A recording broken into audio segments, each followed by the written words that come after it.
Good evening, councillors, ladies and gentlemen, members of the public, and those watching online, and officers.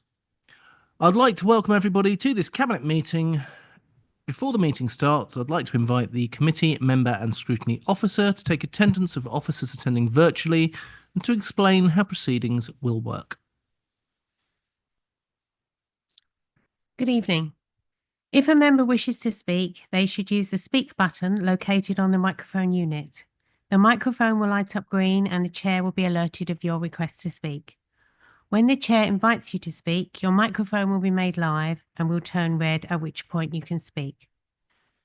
When requested to vote, voting will be via the yes, no, abstain buttons on your microphone unit. Details of how members voted will be shown on the screens around the room and the result will be visible on the YouTube stream. Are there any questions? I will now hand back to the chair. Thank you very much. Apologies for absence. I've received apologies for absence from Councillor Tamsin Thomas. I don't believe there are any other apologies. No. Minutes of the 18th of March 2025. I'd like to propose that we take as read and approve as a true record the minutes of the meeting of Cabinet held on the 18th of March 2025. May I have a seconder, please? Councillor Debenham. May we go to the vote, please?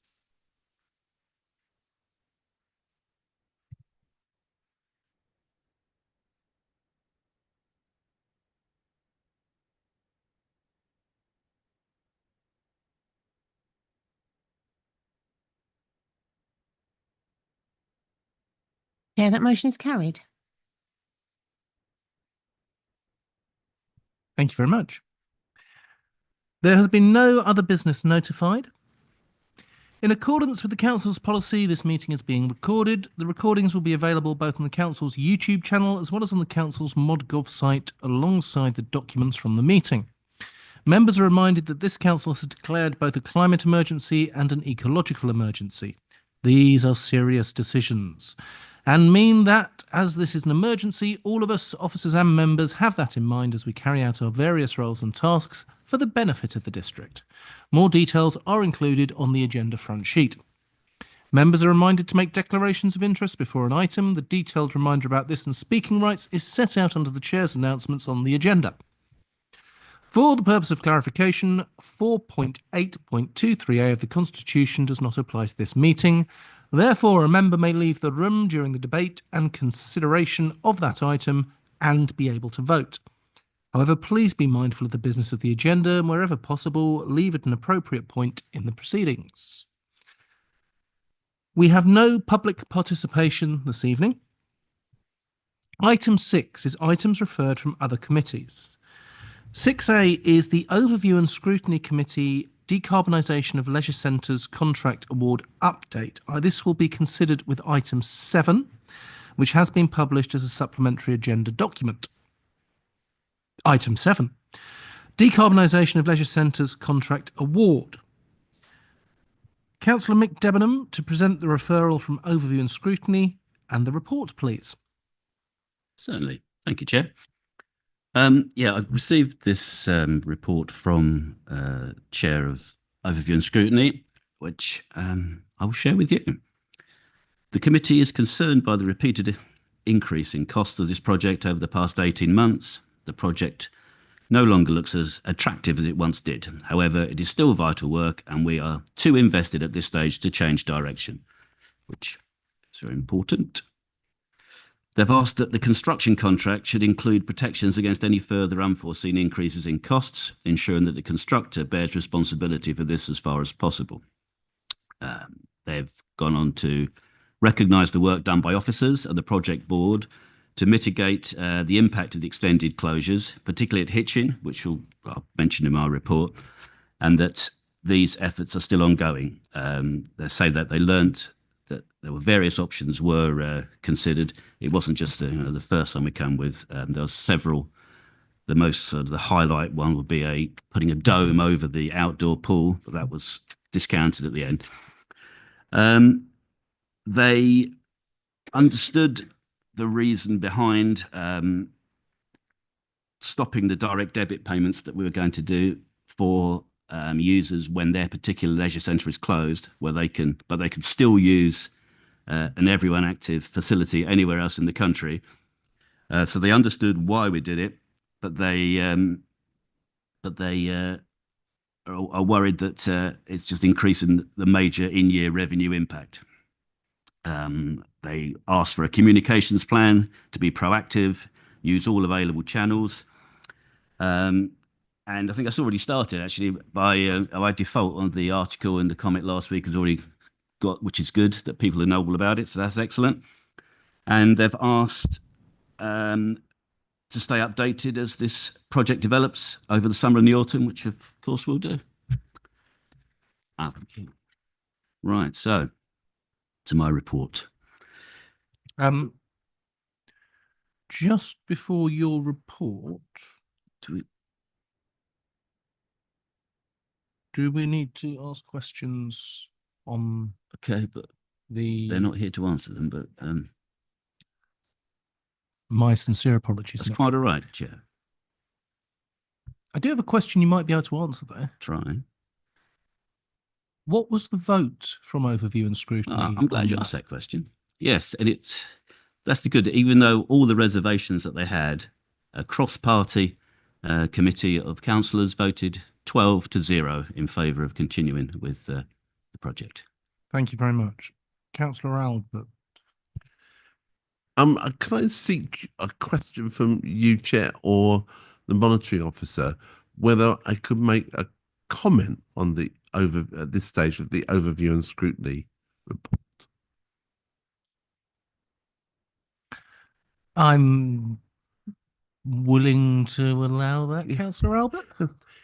I tell you, I mean, I've greatest respect for scrutiny colleagues and Matt Barnes as chair. There was one thing in there that I did slightly differ from, and I think it's important just to say that something that we discussed at the project board. And I know that this was something that Chris Wood from the audit service, who sits on that the project board as well, was also, I think, felt we had an important discussion around, was that as a board and indeed as a cabinet, we aren't in a position, I think, and we have to be very careful about a view that we are too invested in something, because the ultimately is that if actually this cabinet and indeed the project board felt sufficiently that actually that this project really couldn't go forward, it might be that we actually have gone a long way down the path, but we would not be afraid to actually to come to a stop. And it was really an important discussion that the project board had, which actually was exactly on that point, that we needed to challenge to be able to make sure that we felt comfortable, we were actually doing the right thing in actually going forward with the project.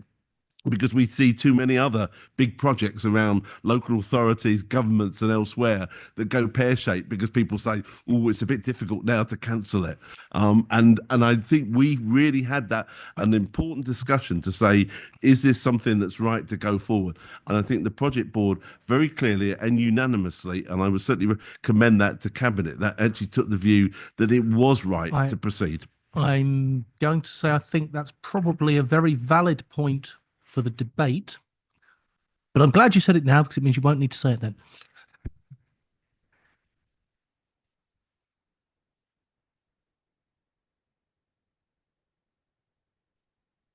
My apologies for your interruption again, Councillor Debenham. Right, I've got all night.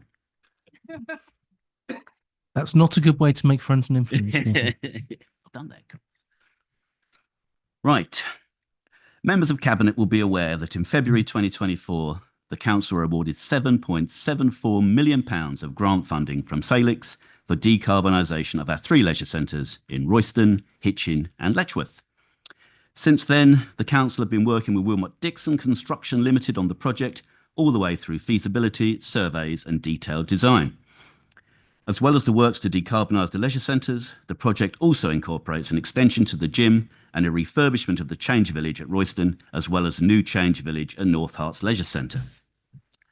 Cabinet are this evening recommended to award the construction contract for the works to Wilmot Dixon at a value of £15.89 million and to increase the overall project budget to £16.271 million to ensure a reasonable contingency is allowed for any unforeseen issues. Cabinet should note that the contracting sum and budget includes £110,000 contribution from Everyone Active. Cabinet will also note that due to the requirements of the Salix grant funding, early orders had to be placed, and therefore the spend to date on the project is £6.709 million. Unfortunately, due to the significant scale of the works, there will be some disruption to customers at the leisure centres. Everyone Active has given an indicative figure for the revenue impact which the council will have to incur of approximately £900,000. However, this is based on an early programme which is still being worked upon. There may be some improvements to this programme, for example, keeping the learner pool open at North Herts when the main pool is closed. Also, it is possible that the site closures planned for substation works will take less than the whole week currently envisaged for this. Everyone Active will also look at redeploying staff and other operational efficiencies wherever possible, such as turning down pool temperatures during closing periods to bring down costs. One of the most significant issues is identified at paragraph 8.8 regarding the works to install insulation and solar PV to the roof at Hitchin. This will require a 23-week partial closure, 8 a.m. to 4 p.m, Mondays to Friday, to allow the works to be carried out safely. There will, however, be a 2-week full reopening over Christmas. A number of alternative options were considered for Hitchin, but this was deemed the best solution, as it means that all of the swimming lessons which take place from 4 p.m. onwards can still take place, and that the pool will remain fully open at weekends. This evening, Cabinet are also asked to consider extending the outdoor pool seasons at Letchworth to coincide with the indoor pool closure there and at Hitchin until the end of October, to accommodate some of the swimmers affected by the partial closure. The full programme will be finalised in the next few weeks, and meanwhile, comprehensive communication plans are being drawn up. Whilst we fully appreciate that this project will cause some inconvenience to leisure centre customers in the short term, this is a hugely ambitious decarbonisation project, which, as well as ensuring that these facilities remain fit for purpose for many years to come, will take us a considerable way forward towards our climate targets and our manifesto commitment for a greener North Hertfordshire.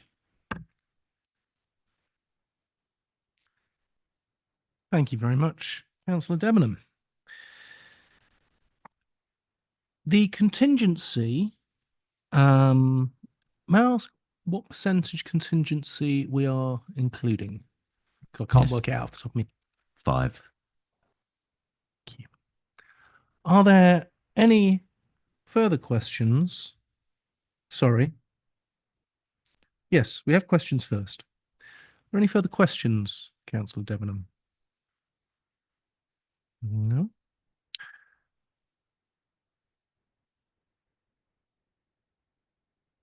Okay.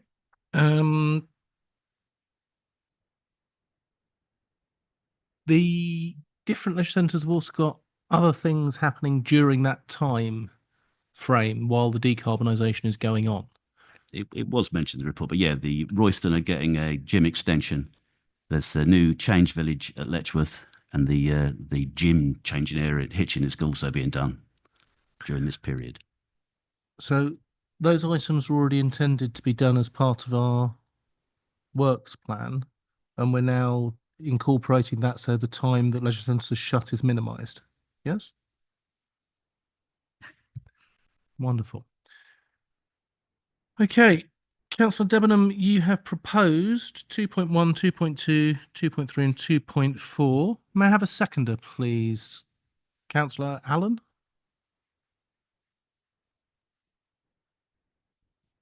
Happy the second, Chair. May we move to the debate?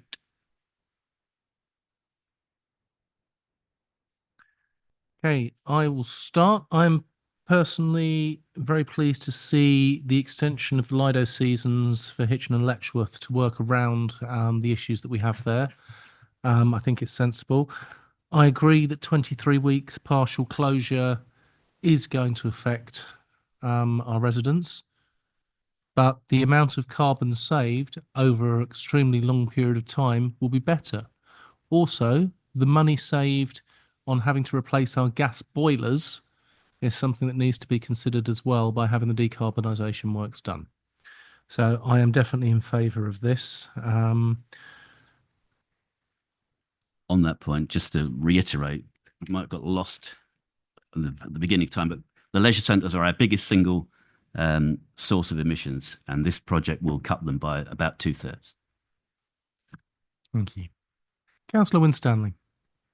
Yeah, further to that point that Councillor Debenham just made, the effect this will have on the council's move towards net zero is huge.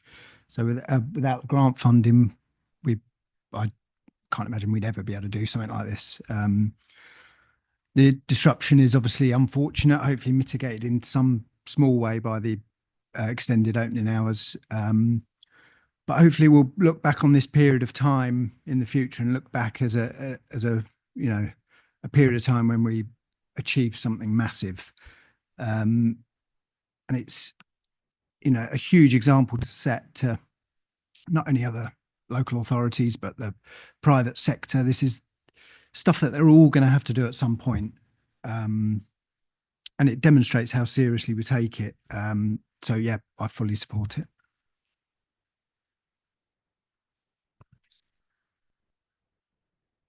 Thank you.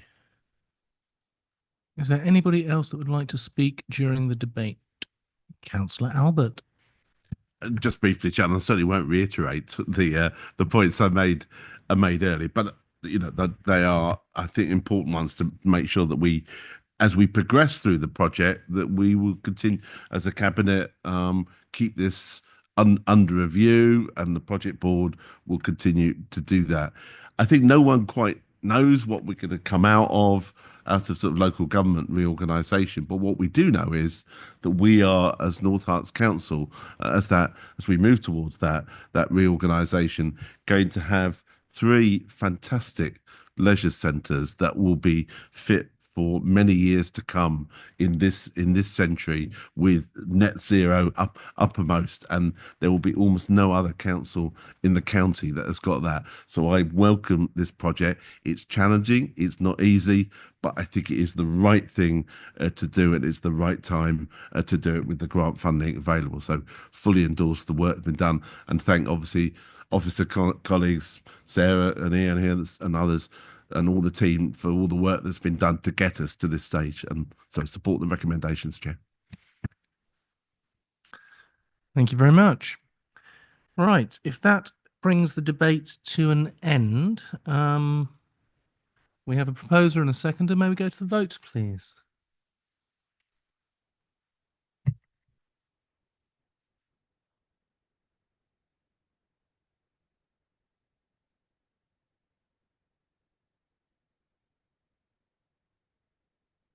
Yeah, that motion is carried.